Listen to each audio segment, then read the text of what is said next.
Went to the doctor. I said to her, look, I've been off work for a couple of days. I'd really like to be signed off because I'm really tired. And she turned her chair around like a swivel chair like this and looked at me. And she said to me, Charmain, how are you? How are you? You have to think then. When somebody says it to you with sincerity, you have to start thinking. And I goes to her, I don't know how I feel. Even now I feel like I'm going to cry. Do you know how it goes? I don't know how I feel.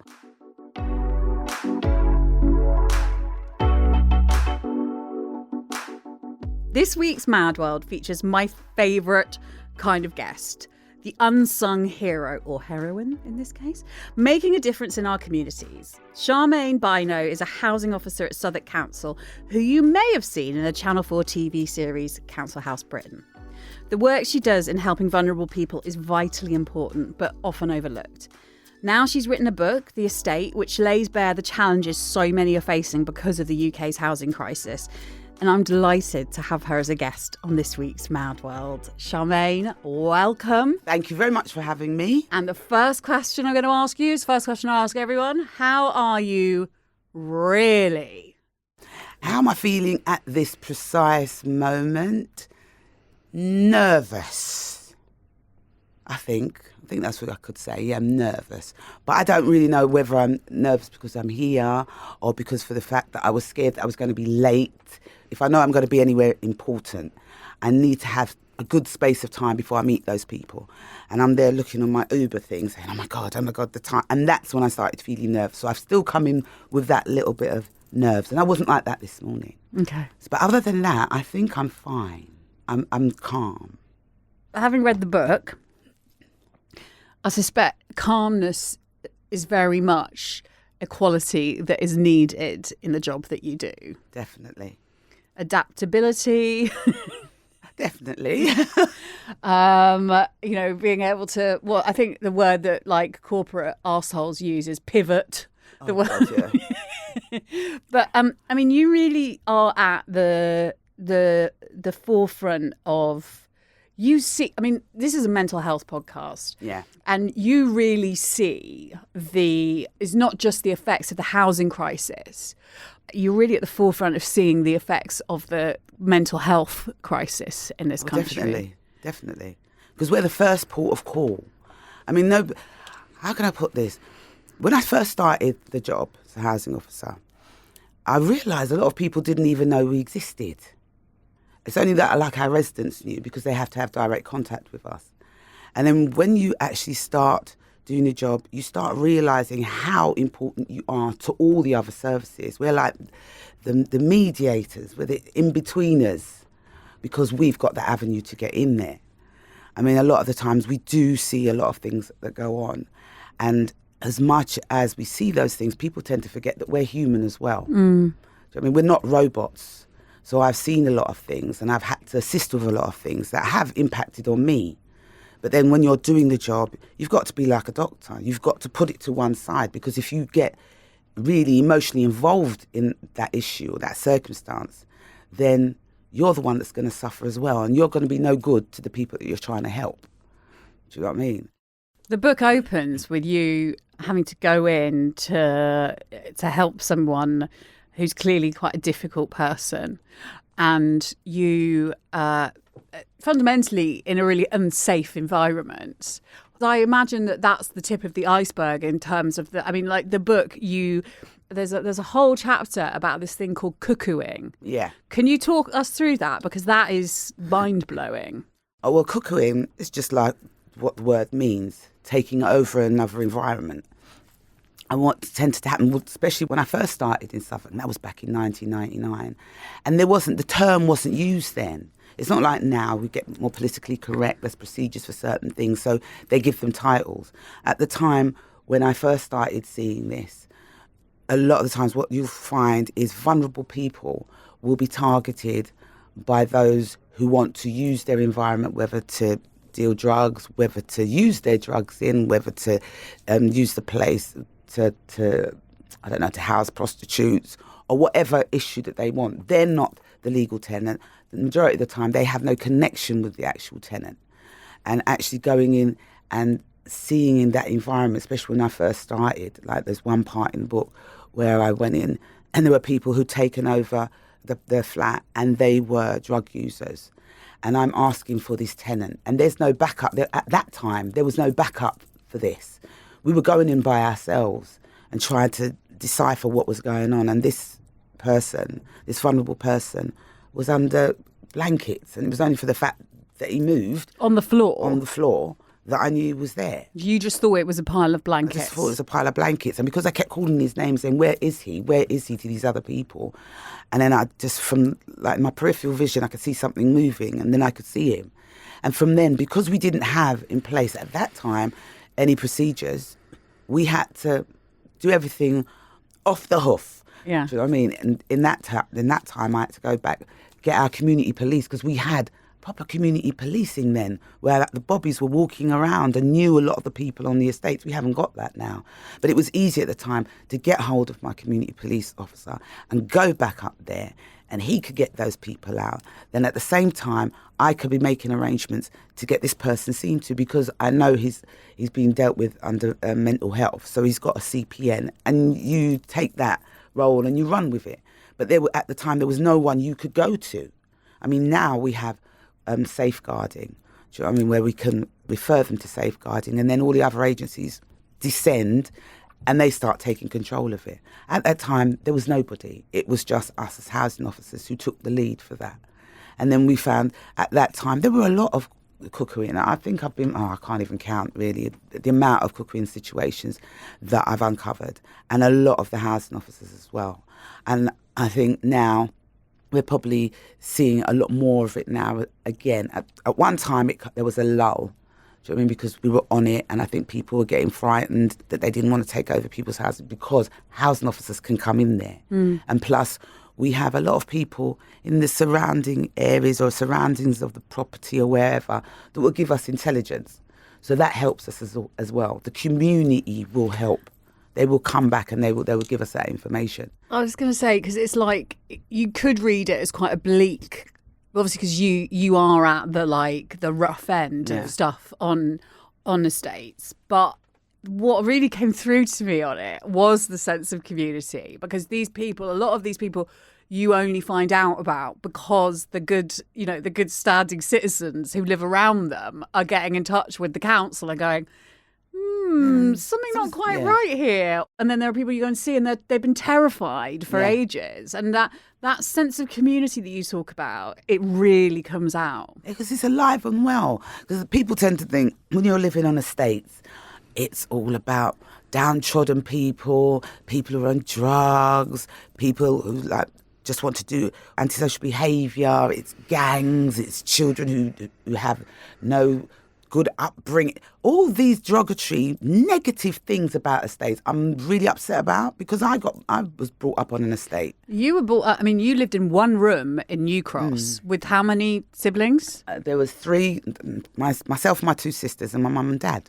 But a lot of us grew up like that in the beginning, do you know what I mean? Because it was really hard to get on the council list. And at that time, like in the 60s, it was only men who could be the head of a household in a council flat.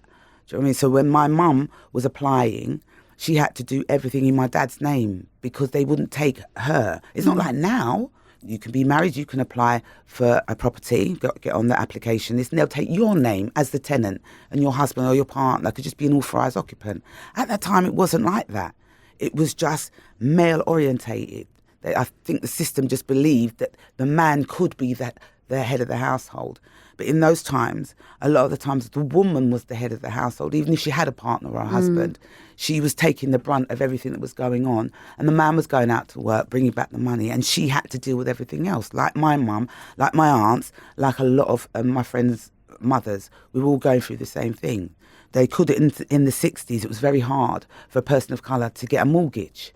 Do you know what I mean? So a lot of people would do a thing that they call a partner. It was just like your own little co-op banking, your own little personal banking to help each other. You'd save the money through there and everybody'd get a turn to get the pot. And you could take that and put that as a deposit for a house. Or in some cases, I was told, like by my mum and that their white friends would apply for the mortgage for them so they could get the mortgage to get a house. It was really difficult. And with us living in the one bedroom, it was a house that belonged to my sister's godmother. So that's how we had to live because it was very hard. But when I was growing up, because I didn't know any different, to me that was life. Do you know what I mean? I went to my cousin's house, it was the same thing. They might have been really, successful and had 2 rooms, do you know what I mean, to share. So the kids would have one and the parents would have the other. But it was normality for us.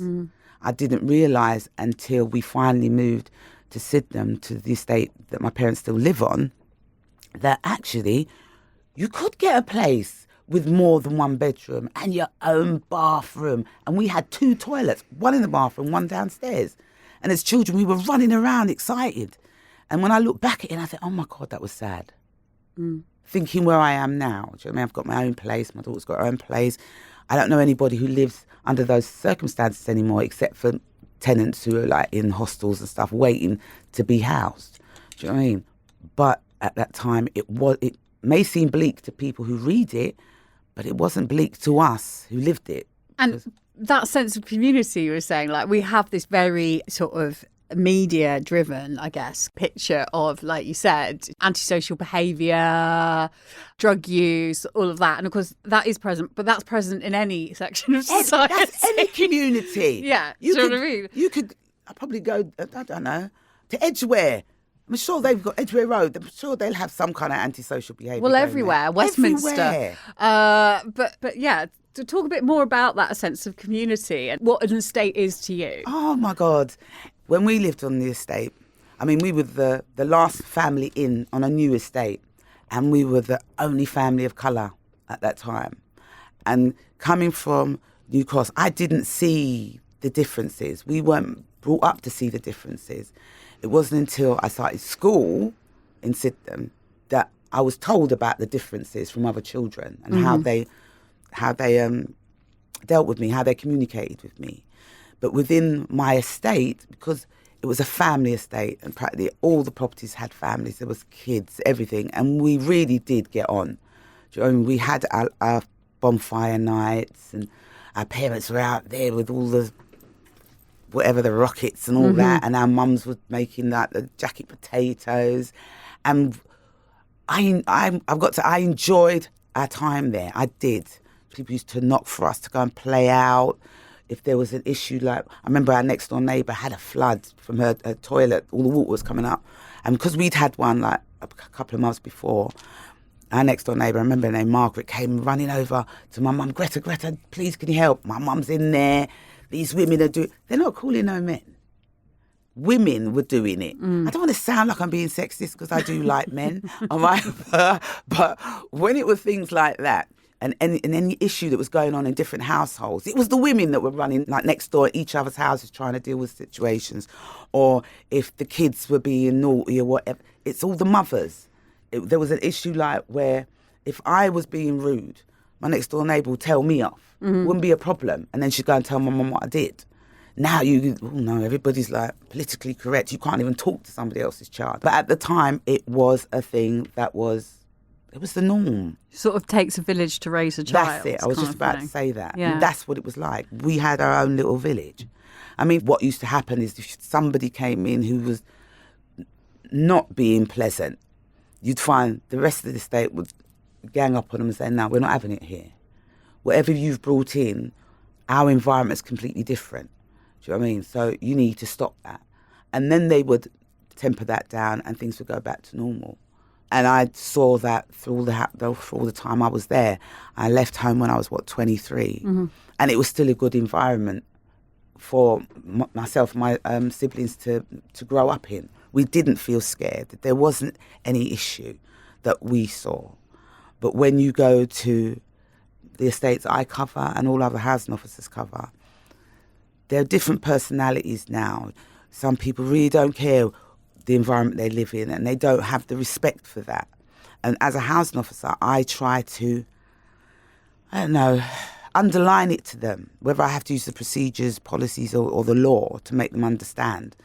I like the sense of community, because in those estates, as much as there is antisocial behaviour, there's still a community, and that community helps those people who have mental health issues. You'd be surprised what people will do and how they will help, and do you know what I mean? What lengths they will go to help their neighbour.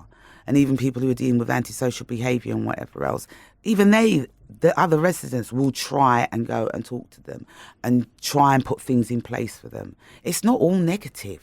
Do you know what I mean? The outside world will look at that, but they don't go deep. They just see the I don't know how to put it. They just see what's put in front of them.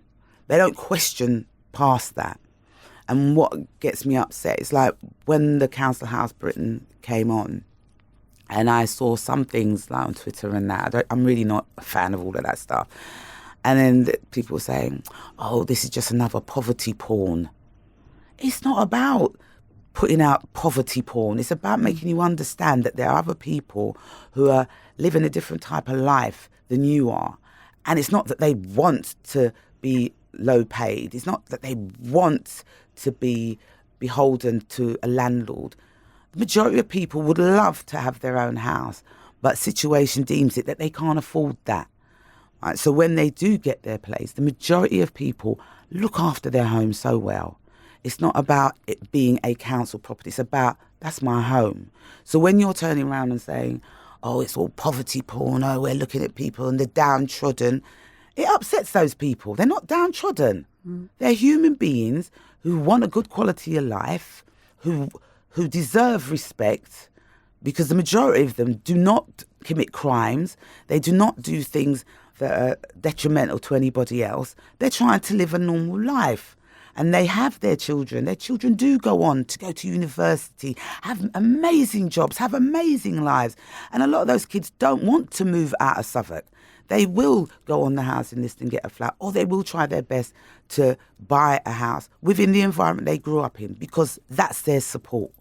Do you know what I mean? And it really upsets me when people want to put down estates, because there is a community there. Do you know what I mean? It's patronising. It is patronising. How dare you? Because you may have a lovely big house in Belgravia right now, okay, that's worth 2 million, but tomorrow your life may change dramatically. And you may have to go to a local authority and ask for help.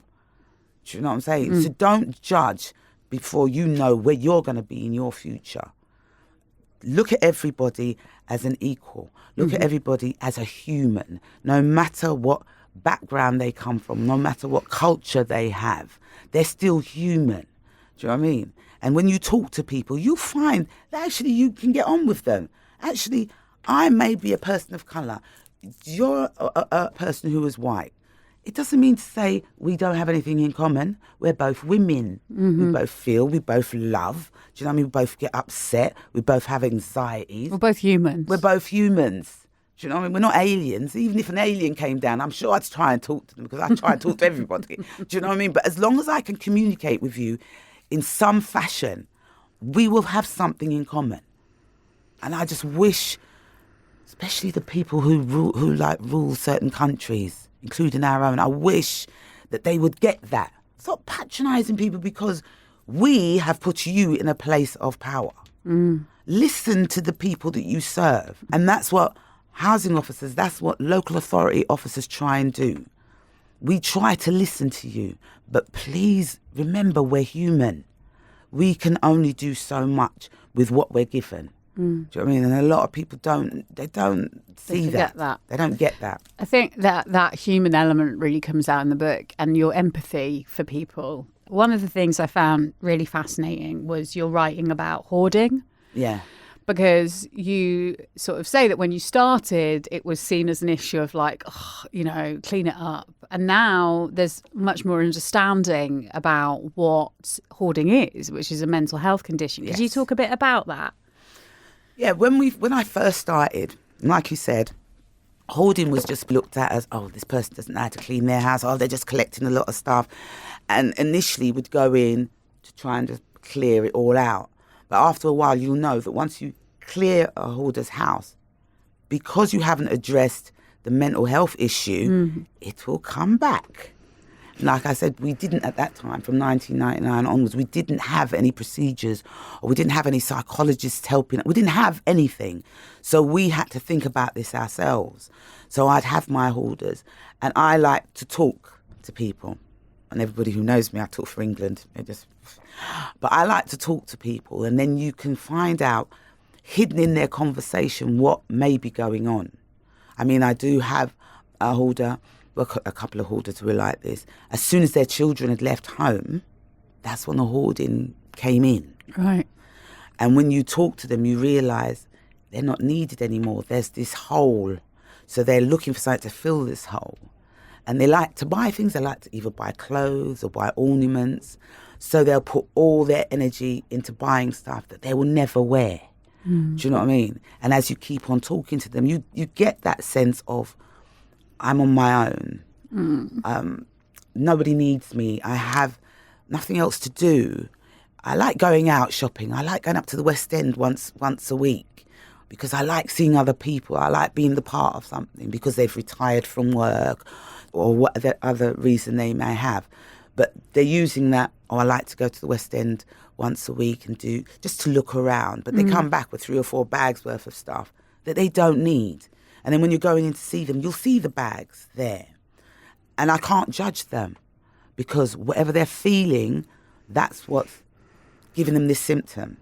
Do you know what I mean? And at the time when we first started, we as local authority officers, as housing officers, we saw that through the conversations we were having with them. And then slowly, housing officers and our line managers and that were starting to look more deeply into it. And then we'd get a lead manager who would take that on. And I think that happened in the early 2000s.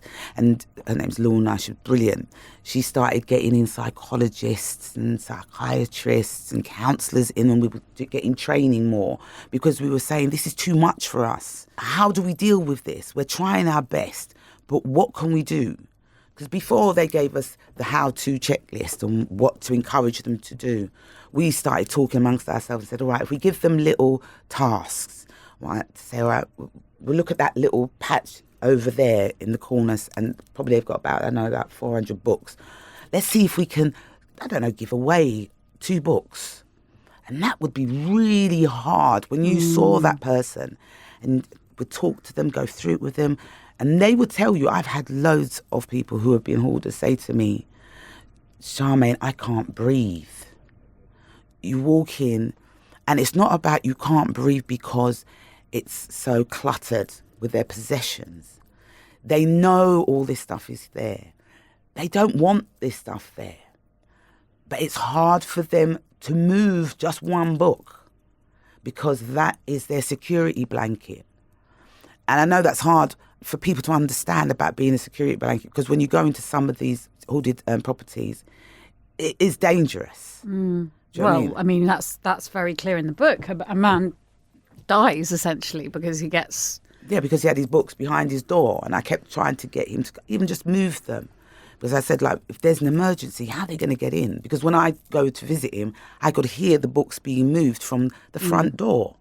Do you know what I mean? Now, I don't know if part of his psychosis is putting those books there will stop the outside world coming in. Do you know what I mean? You have to look deeper into everything. So you end up being a psychologist. You are a psychiatrist. I mean, that did come through in the book, and it's tough, your job. And I'm interested also in like the other stuff that came through was about the pandemic. Do you talk a bit about that? I mean, to be fair with Southwark, because I'm a union rep as well, so I attend what we call departmental liaison committees with heads of service, and I belong to Unison. And when we started hearing about the pandemic, we'd put that to them, and Southwark were on it as soon as it started coming through that protection was needed. Us in the union went forward and said, look, we need all this stuff because we're frontline workers. We're going out there. And they were on it. I've got to be honest. They were on it. We got our protective clothing. We got our hand sanitizers, our masks, everything. Do you know what I mean? But before all of that was happening and the COVID was coming through, and me personally, I thought England should have just locked down everything. They didn't do that. We were going out there. We were in front of all of this. It wasn't until everybody started really getting nervous about it, then all of a sudden all our stuff was coming through. So we were left open. And it wasn't just like us at Southwark. It was all local authority officers. Do you know what I mean? Nobody thought, all right, we're hearing this disease is around. Right, we've got to help our people because our people have got to help our stakeholders who are our residents, and they've got to go into these properties.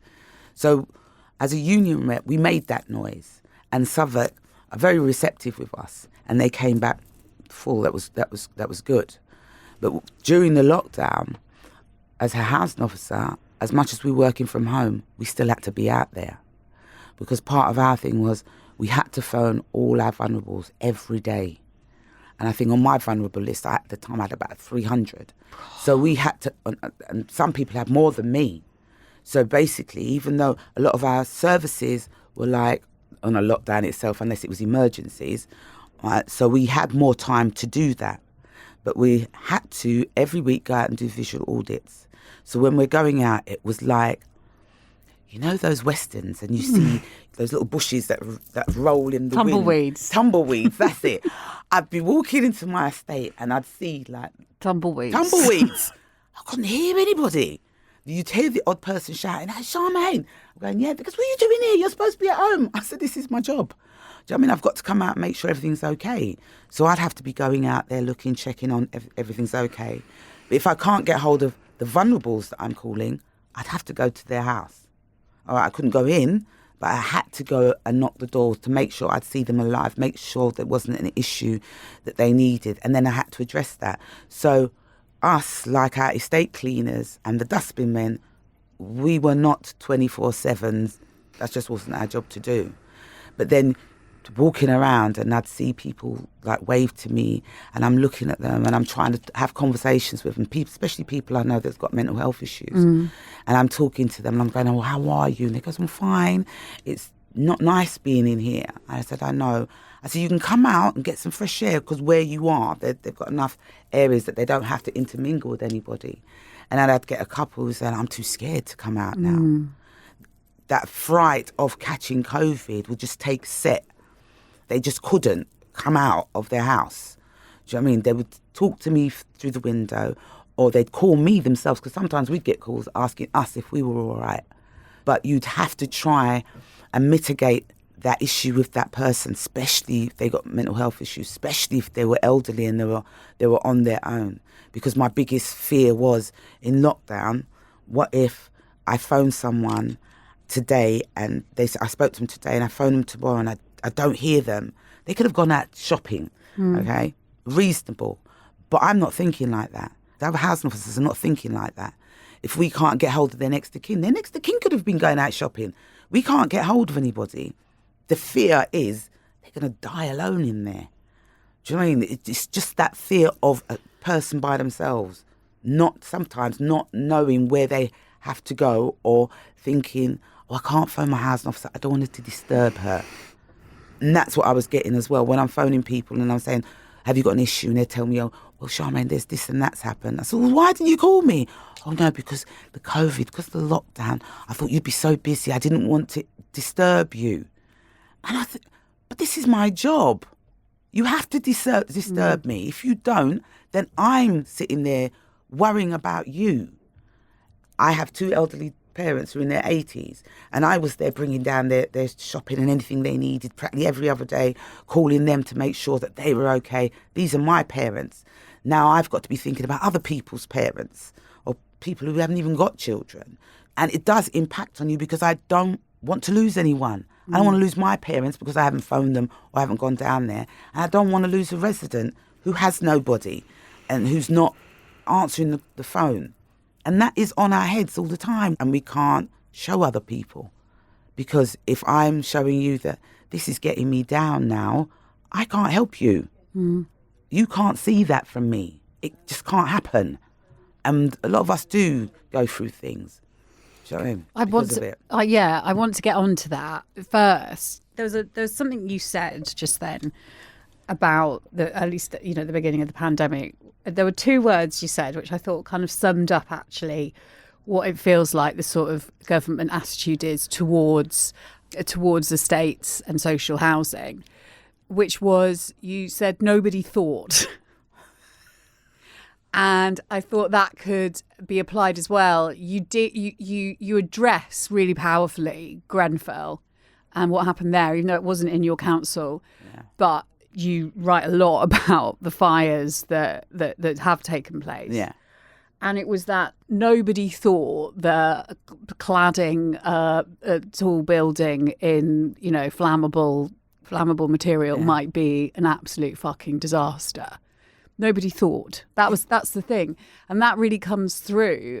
But also that episode, you spoke about fear during the pandemic, but the really visceral fear your stakeholders experienced after Grenfell.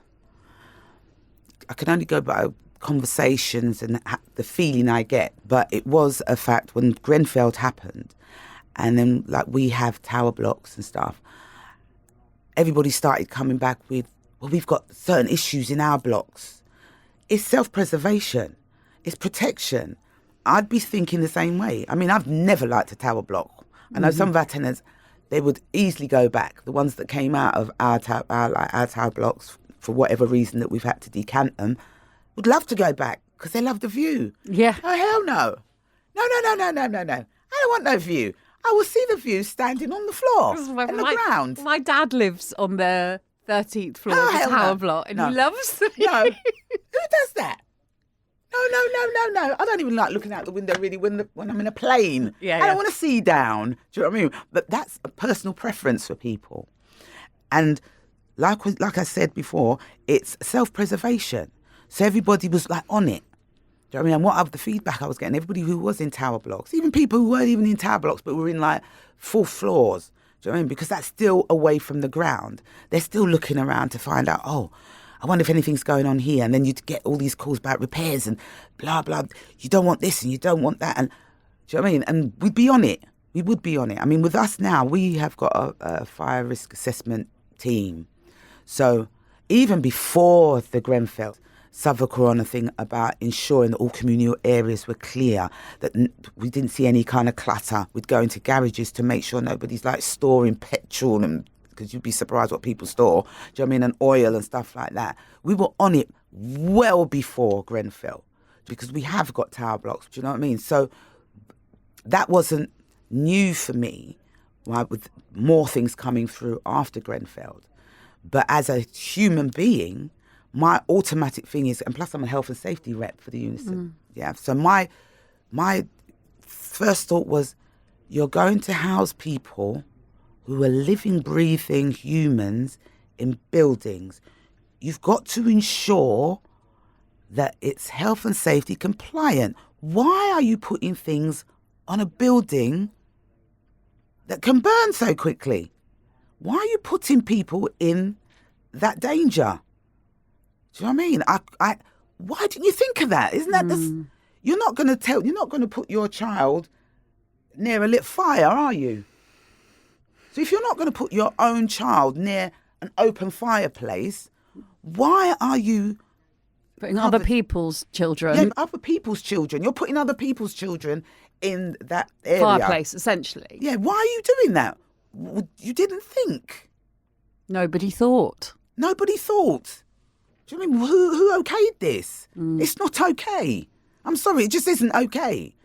A lot of our blocks were built back in the 60s, back in the 50s. Do you know what I mean? And there were lot of people managing all of that now.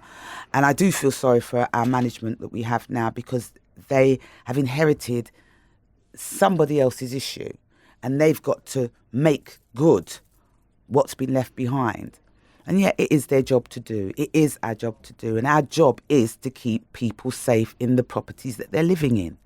But it can be hard as well because with all the cuts and stuff, there is no local authority that can sit down there and say, oh, we're okay, we got money, we can do it. No. The government needs to give us more money. They need to address the people who don't have the money to go and live in their own houses. You're there to protect us. Help us. I was going to get into that.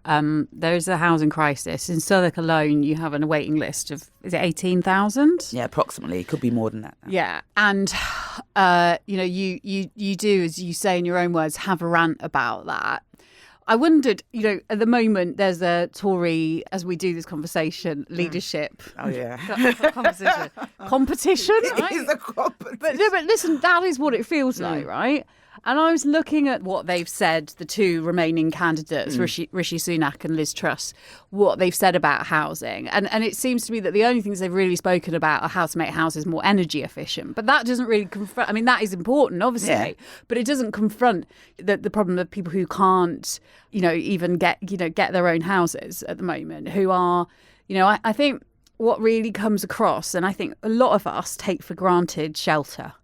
Yeah. Right? And that the effect on mental health of not having guaranteed shelter is absolutely huge. It is, but I don't think the government see that. They're looking, when they're talking about making homes more efficient, they're probably talking about the new builds. Do you know what I mean? And we have to find the land to put them on. Do you know what I mean? So you're getting housing estates that's got a bit of land that you're squeezing another few units in. But I don't think the government, I don't want to get too political, do you know what I mean? Because that's their avenue. Right? I'm trying to deal with the people that I have now who are in overcrowded situations, because I don't deal with the housing list per se. I deal with the people that get housed in my property.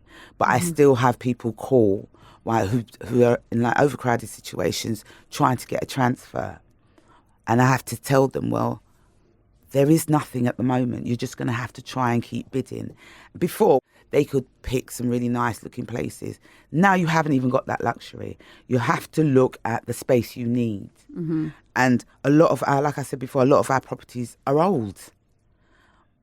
We need the money to restore them, to make them more efficient. We have these diaries of works where we do major works on estates. And as you know, we've got over 55,000 properties. And we have to look at our budget to see if this estate can get major works to do their roofing, because this estate's been up there since 1960. Do you know what I mean? And it might not happen this year. It might be on the diary for 2 years' time when we get that budget money. Do you know what I mean? It's just like stealing from Peter to pay Paul to try and ensure the properties that we have are up to a standard. But the government, I don't think, are looking at that. We need to deal with the people who are living somewhere right now. Once you can maintain those properties, because we sometimes will have voids that are going to cost us a lot of money to do up. Do you know what I mean? To get somebody in there. But some of that money could have been put towards helping building another property. It is really confusing, but we don't get that back from the government. Like I said, we as a population, we were the ones who gave them that job. We voted and gave them that job. And we gave them that job based on their manifestos or the things that they promised. And they always promise that they're going to help the vulnerable and the needy and the low paid. They always promise that. But those people are still sitting there vulnerable, low paid and needy, and there is no assistance. If anything, you're taking more assistance from us. And everybody thinks that, local authorities, you've got money stashed. We have no money. The majority of our money we have is based on the rents that we get back from our residents and our commercial properties to make do what we have.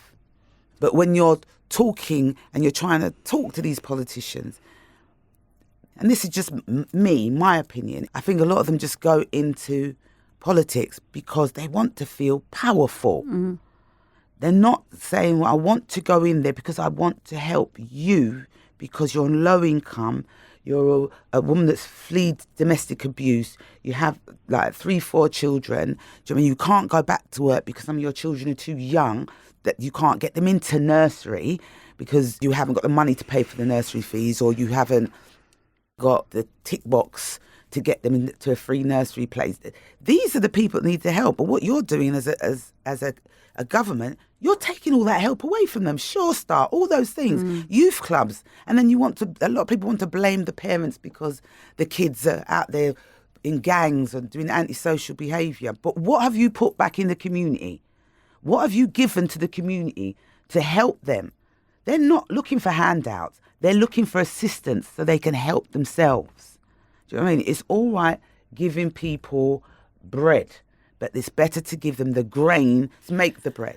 I think the thing that you do hit on as well is like you talk about Peckhams, and then a Peckham could be, it's true of lots of London, is that there's this kind of like the bulldozing of housing estates. The land is then sold off to property developers, and you see this all over London. Yes. Is fancy property developments, I'm so angry about which that. basically lie empty. Yes, for months, for years. Do you know what I mean? It's like office blocks as well. Yeah. You'll see because somebody was saying to me, because you have got there's empty office blocks since lockdown. I said, no, it's not happened since COVID. Where have you been? There's office blocks, lovely big office blocks all around the city, all around the UK that have been sitting empty for years. That should be illegal. If you're not going to put anybody in there, you're not going to put a business in there, why can't you give it to the local authority and say, you know what, I'll give you my office block. You pay a rent, like a ground rent, right? Because you weren't getting any ground rent before with it sitting there empty. You pay us a ground rent, and instead of you trying to find land, which is going to cost you money to build on, all right, a lot of the time it's our land, but then you're going to build, that's going to be a more expense. Why? You can have our office block. You can go in there, redevelop inside because all the running bits and pieces are there, and turn them into accommodation. Charmain, Isn't that simple? Wouldn't that be good? I honestly don't know how you like keep your cool. And that's where I want to come to like the effect that it has had on your own mental health. Because you write really honestly and openly about the fact that you had to take 4 months off work because of stress.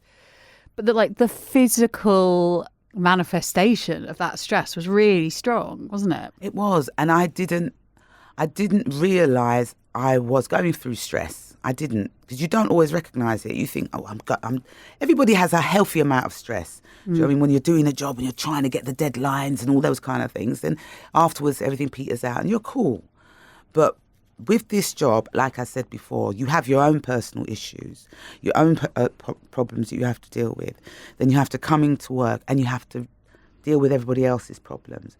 And everyone, like I've got 700 properties, so that could equate to anything from 2,000 to 3,000 people. All right, because you've got to take in consideration the children that are living in the family homes or the elderly people who may be living with their families.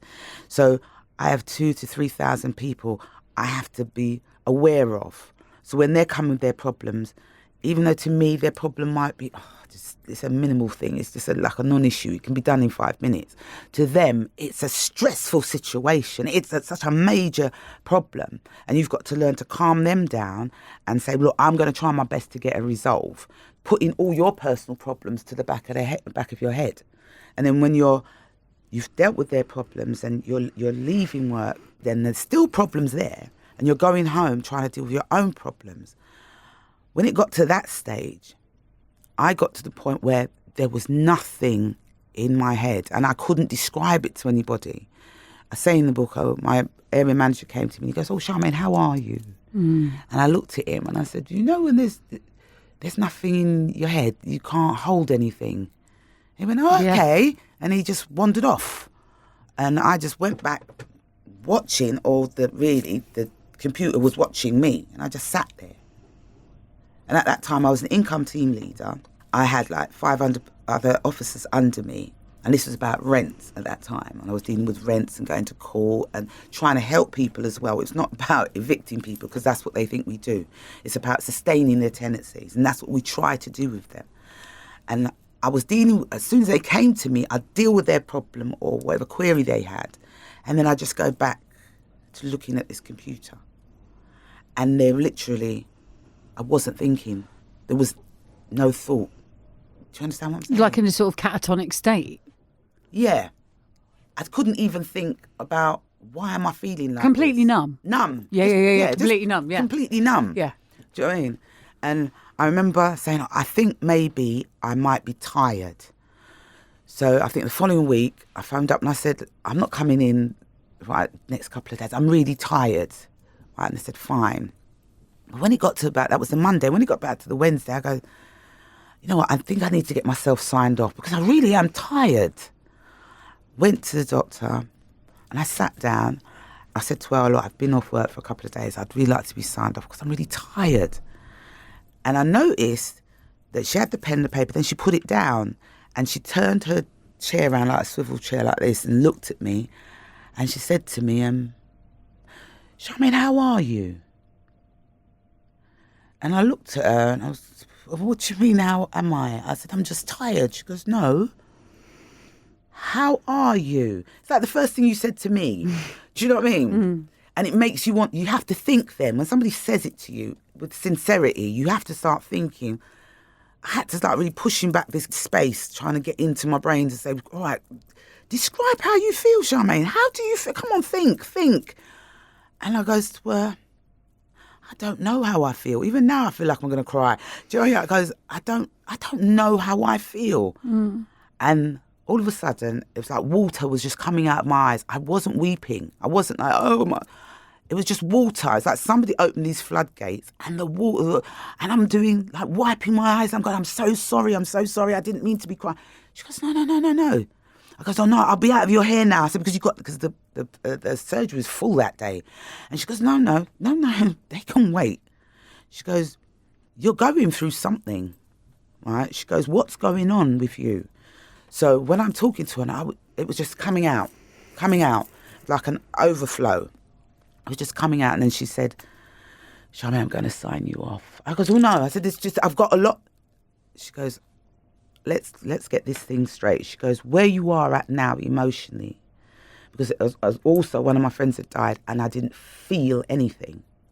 I knew I had to be upset and I knew I was upset, but I didn't feel upset. And she goes to me, your emotional part of your system has shut down to save you. I said, save me from what? She goes, a nervous breakdown. She goes, that's where you are. You're on the precipice of a nervous breakdown. That frightened me. So I've never had a nervous breakdown. I don't think, I've heard of people having them, but I've never been witness to any. And she goes, I said, is that why I don't feel anything? She goes, yes. Your emotional state's trying to protect you. And she goes, and if you hadn't come to me or you hadn't started the process of taking time off, she goes, it could have gone really bad. You could have gone somewhere where it would be difficult for you to come back from. Mm. That frightened me. And I started thinking, oh, because of my job. I love my job. Do you know what I mean? I don't like it sometimes when I can't do things for people. I'm frustrated and I get really angry. But on the whole, I love my job. And thinking that my job could hurt me was like, oh, what can I do? So she said to me, well, I'm going to sign you off. You're going to come back to see me every 2 weeks. And she goes, and I want you to go home and do this. I want you to go home and turn on the telly and just let it watch you. Don't think of anything. Whatever comes to you, you deal with it. I said, well, I had a young daughter. What am I going to do? She goes, it'll be fine. Deal with what comes in front of you.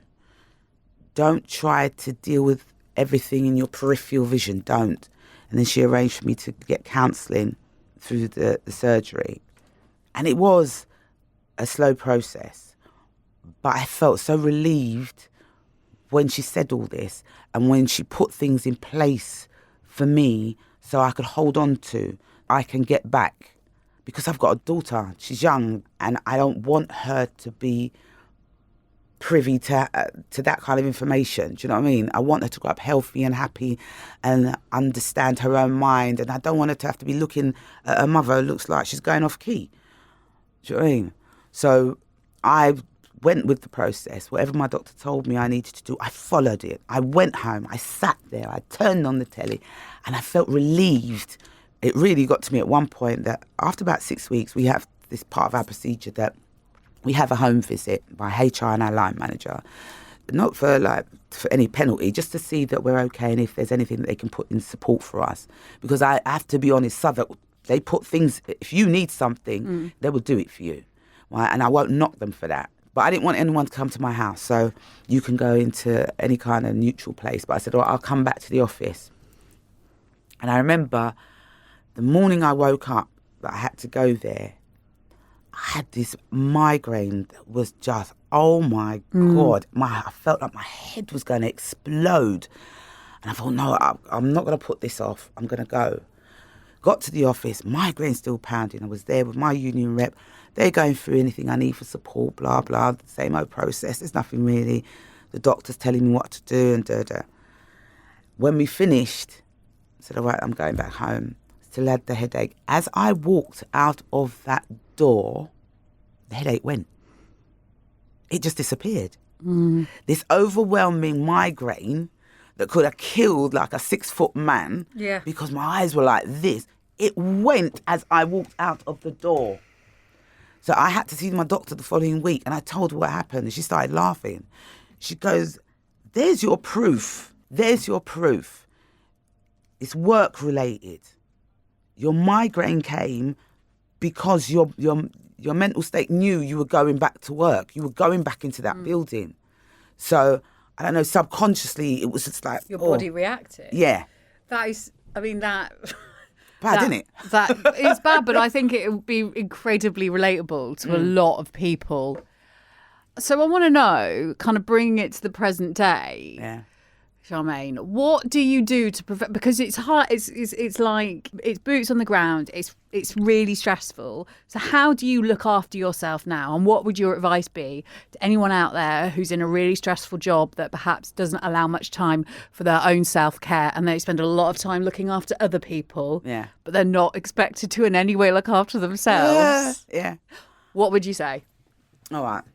Well, what I do now is, because, my job's still stressful, that after years of, I don't know, self-care, I get to the point, if I'm stressed, especially like, let's say one particular situation may happen and I'm just built up with all this, I will go and find a space and scream.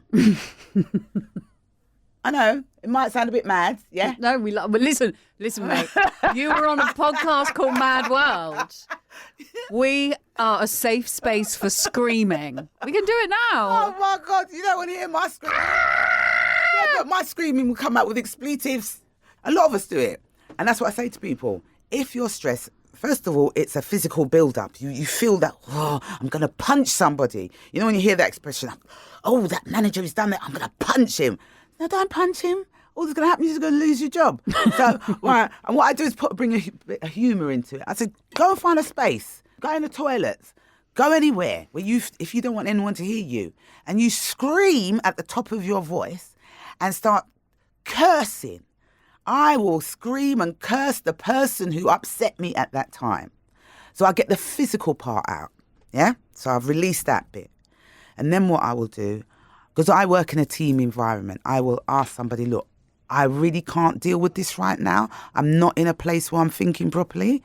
Please, do you think you could assist me with this? 9 times out of 10, if they're not busy, they'll say, all right, Charmain, we get it. We'll take it. And then once somebody else has taken your problem away, you can then sit there and meditate to yourself and say, all right, I haven't got it. I haven't got it. I haven't got that problem. I haven't got that problem. And you calm yourself down. And then, me personally, I'll take a day off the next day just to sit and have the television watch me. Do you know what? I love that thing of sitting and having the television watch you. Yeah. I think is like such a class bit of life advice that your doctor gave you there, because I feel like I might go home today and have the television watch me. And that's exactly what I do most nights. Yes. But that's no idea what's going on it. But your body or your emotions, your mental state is like saying to you, it's time to you to meditate. You know what I mean? You don't have to be sitting on like... It's time for you to meditate to Stranger Things. That's right. And you'll sit there and let Stranger Things watch you.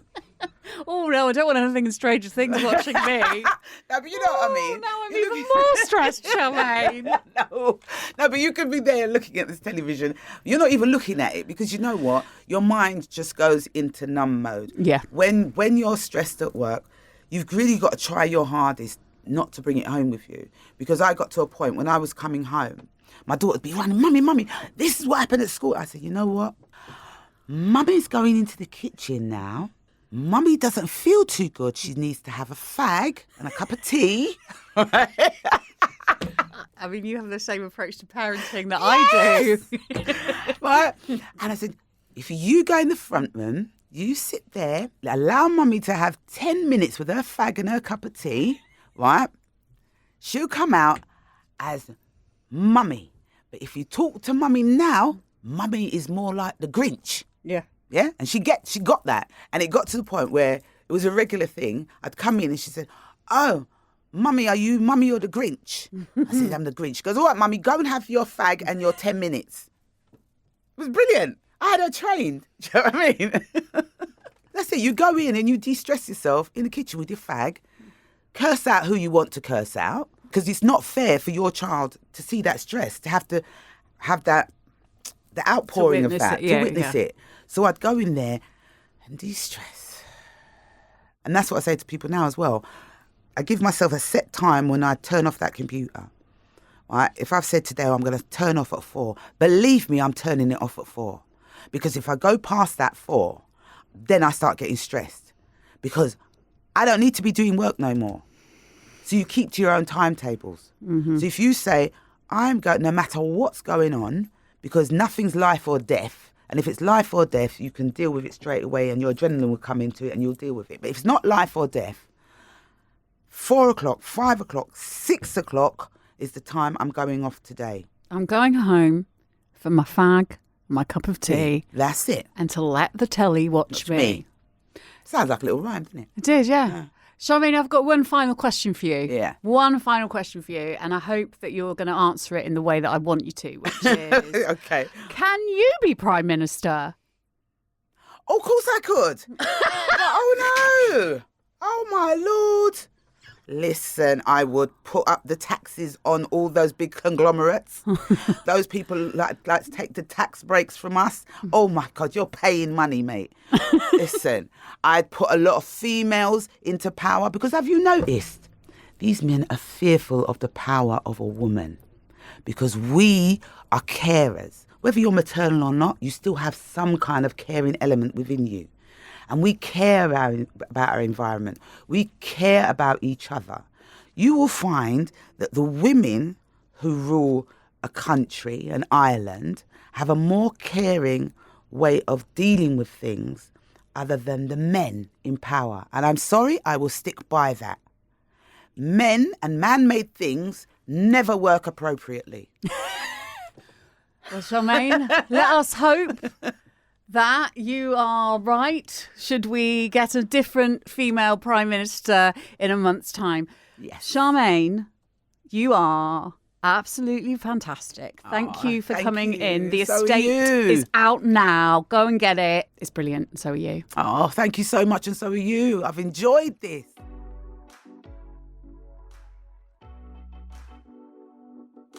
Before you go, please follow Mad World on your podcast app to make sure you never miss an episode. And if you feel like it, leave us a rating and a review. I love to read what you think about the shows and also see your guest suggestions. Mad World is all about helping our listeners, and I love hearing from you. The Telegraph also let me loose in column form, so if you'd like to hear even more from me, head to telegraph.co.uk/madworld and you can get your first 30 days access to the website completely free. If you've been affected by anything we've talked about in our podcast today, the following organisations offer free and confidential support over the phone. The Samaritans can be reached 24 hours a day, 7 days a week on 116 123. Or you can contact the mental health charity Mind for advice on a range of mental health issues. Their phone number is 0300 123 3393. That's 0300 123 3393. They're accessible 9 a.m. to 5 p.m, Monday to Friday, excluding bank holidays. There's also Young Minds who provide support if you're a parent or a carer worried about a child's welfare. They're on 0808 802 5544. That's 0808 802 5544. If you prefer tech support, Shout is a 24/7 UK crisis tech service available for times when people feel they need immediate support. By texting Shout to 85258, you will be put in touch with a trained crisis volunteer who will chat to you via text. And importantly, please remember this: you are not alone.